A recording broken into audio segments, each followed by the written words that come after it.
नेक मूल्यांकन की तैयारी के लिए आवश्यक जानकारी या आवश्यक जो कदम उठाने हमको, इस पर हम लोग बात कर रहे हैं।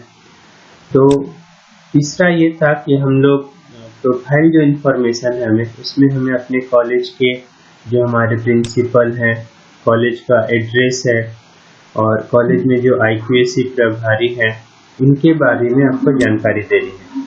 तो सबसे पहले आपसे आपके कॉलेज में जो भी इंचार्ज प्रिंसिपल है या प्रिंसिपल है, उनका नाम पूछा जाएगा, वो आप भर दीजिएगा। और कॉलेज क्या खुद के बिल्डिंग में चल रही है, यस या नो में आपको जानकारी देनी है। फिर कॉलेज का एड्रेस आपको भरना है, ये सब आप देख के खुद से भर सकते हैं।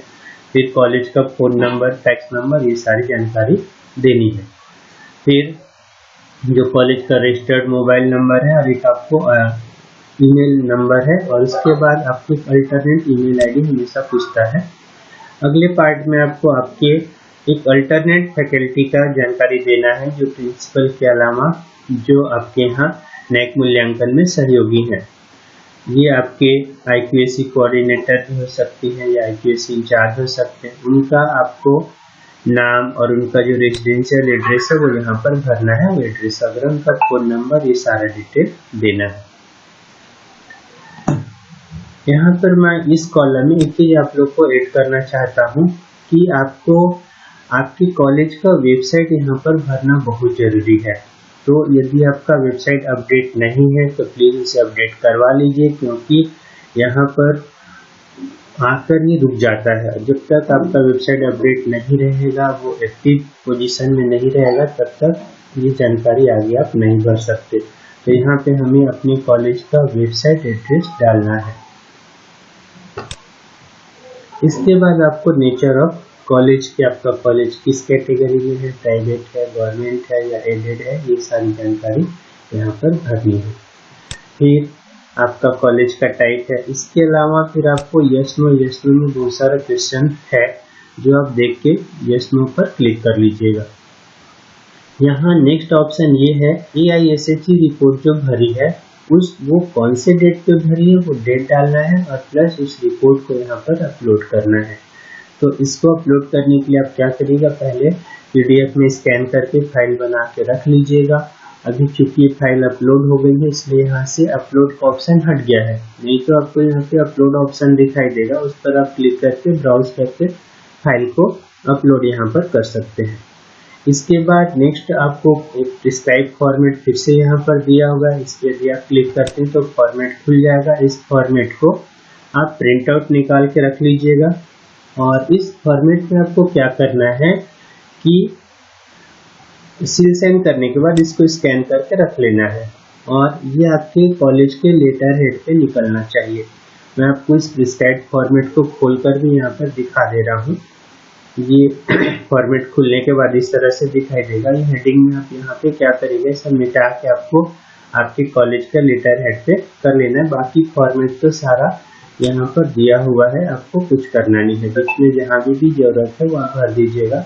और ये प्रिंट आउट निकाल के अच्छे से साइन वाइन करने के बाद, ये नेम और सिग्नेचर सब साइन करने के बाद आप इसको स्कैन करके रख लीजिए। और वही चीज फिर आपको यहाँ पर फिर से अपलोड करना है। यहाँ फिर हम चूंकि पहले से अपलोड हो चुका है, इसलिए ऑप्शन हट गया है, ये अपलोड कर लीजिएगा। इसके बाद आपके कॉलेज में किसी नेक्स्ट दिया हुआ है कि मैं declaration of institution website under section, तो वो आप यहाँ पे भर देंगे। फिर आपके कॉलेज में अलग अलग सेल या कमेटियां बनी हुई होंगी, जो भी बना होगा उस पर आप क्लिक कर लेंगे। इसके बाद आप सेव और नेक्स्ट पर क्लिक कर दीजिए। ये सारी जानकारी यदि सही रहेगा तो ये फिर से सेव हो जाएगा, और सेव होने के बाद हम अगले स्टेप की तरफ बढ़ जाएंगे। ये देखिए यहाँ पर सेव सक्सेसफुली ऑप्शन आ गया। अब आप यहाँ ओके करके और नेक्स्ट स्टेप की तरफ जा सकते हैं। तो अगला जो हमारा स्टेप होगा वो ऑटोमेटिक खुलेगा, आपको कुछ करने की आवश्यकता नहीं है।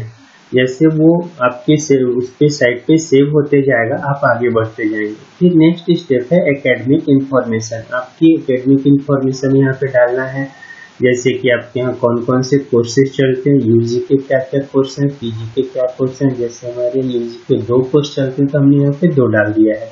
इसी तरह से आप अपनी कॉलेज के हिसाब से जानकारी यहाँ पर डाल सकते हैं। इस ऑप्शन में हालांकि सारा कैटेगरी ऊपर आ गया है, लेकिन यदि कोई कैटेगरी छूट गई है तब एक डिपार्टमेंट करके उसको यहाँ पर जोड़ सकते हैं। नीचे आपको किस कोर्स की मान्यता कौन से यूनिवर्सिटी से मिली है, किस टाइप की मान्यता मिली है, वो आपको यहाँ पर दिखाता रहेगा। लास्ट फिर एक यहाँ पर ऑप्शन आएगा जिसमें आपको सेल्फ डिक्लेरेशन फॉर्मेट देना है। जैसे कि अभी मैं पहले दिखाया था आपको कि आपको यहाँ पे प्रिस्क्राइब फॉर्मेट फिर से दिया रहेगा। आप उसका प्रिंट आउट निकाल लेंगे, उस पर सील साइन करके उसको यहाँ पे अपलोड कर देंगे। अपलोड करने के बाद इस तरह से आपको दिखाई देगा। आगे आपको आपके यहाँ के जो स्टाफ हैं, टीचिंग स्टाफ, इनकी जानकारी भरनी है कि आपके यहाँ कितने परमानेंट टीचिंग स्टाफ हैं, कितने एडहॉक के स्टाफ हैं, ये सारी जानकारी देनी है। और नॉन टीचिंग स्टाफ की जानकारी भी यहाँ पर देनी है। नेक्स्ट स्टेप में आपको आपके कॉलेज के स्टूडेंट्स का डिटेल भरना है कि टोटल नंबर ऑफ स्टूडेंट्स कितने हैं, उसमें ये 2 अलग अलग कैटेगरी है, उसकी जानकारी भर देना है। और लास्ट है आपने किसी और संस्था से MOU किया हुआ है क्या, यदि है तो उसकी जानकारी यस या नो में आपको देना है। फिर आप सेव एंड नेक्स्ट पे क्लिक कर दीजिए। अगला स्टेप आपका आ जाएगा। ये डाटा जैसे ही सेव होगा हम नेक्स्ट स्टेप की तरफ चलेंगे। ये देखिए यहाँ पे फिर से ये इंफॉर्मेशन सक्सेसफुली सेव्ड हो गया, ये ऐसा मैसेज आपको आना चाहिए हर बार। अब ये फिर से डेटा आपका सेव हो रहा है। अब यहाँ पे एक चीज देखिए, अब जैसे जैसे हमारा काम आगे बढ़ते जा रहा है, परसेंट का रेशियो आगे बढ़ता जा रहा है। अब लास्ट ऑप्शन है यहाँ पे क्वालिटी इंफॉर्मेशन। क्वालिटी इंफॉर्मेशन में आपको क्या करना है कि आपके महाविद्यालय में IQAC का गठन कब हुआ है, IQAC का गठन कब हुआ है, उसकी जानकारी आपको यहाँ पर देनी है। तो डेट बस डाल देना, इसका सेव एंड नेक्स्ट पे फिर से आप क्लिक कर दीजिएगा। ये सारा कुछ होने के बाद आपको फिर से यहाँ पे सेव का मैसेज आ गया। ये सारा कुछ होने के बाद क्या होगा कि आपका इंफॉर्मेशन अब ये NAAC की वेबसाइट पे अपलोड हो गया है, चला गया है। अभी आपको क्या करना है, अगला जो आपके लिए काम है वो IIQA के लिए पेमेंट जो है, इनिशियल पेमेंट वो करना है। तो ये अमाउंट 25,000 का है, जिसमें कि हमको टैक्स भी देना रहता है। तो टैक्स के साथ ये 29,500 हर कॉलेज को जमा करना है। ये IIQA का फीस है। तो ये फीस का ऑप्शन कब आएगा, जब आपका डेटा अपलोड हो जाएगा और ये NAAC की तरफ से अप्रूव हो जाएगा कि हाँ आपका डेटा अपलोड हो गया है, अब आप आगे का प्रोसेस कर सकते हैं। तो उसके लिए आपको 2-3 दिन वेट करना पड़ेगा। वहां से जब वो अप्रूव हो जाएगा तब ये ऑप्शन आपका आएगा। यहाँ पर फिर आप जाके पेमेंट कर सकते हैं। इस तरह से आपका जो पहला स्टेप है IIQA भरने का, वो यहाँ पर कम्प्लीटली हो जाएगा, सक्सेसफुली कंप्लीट हो जाएगा। Thank you. मैं आप सबको इतना ही बताना चाह रहा था। बहुत बहुत धन्यवाद।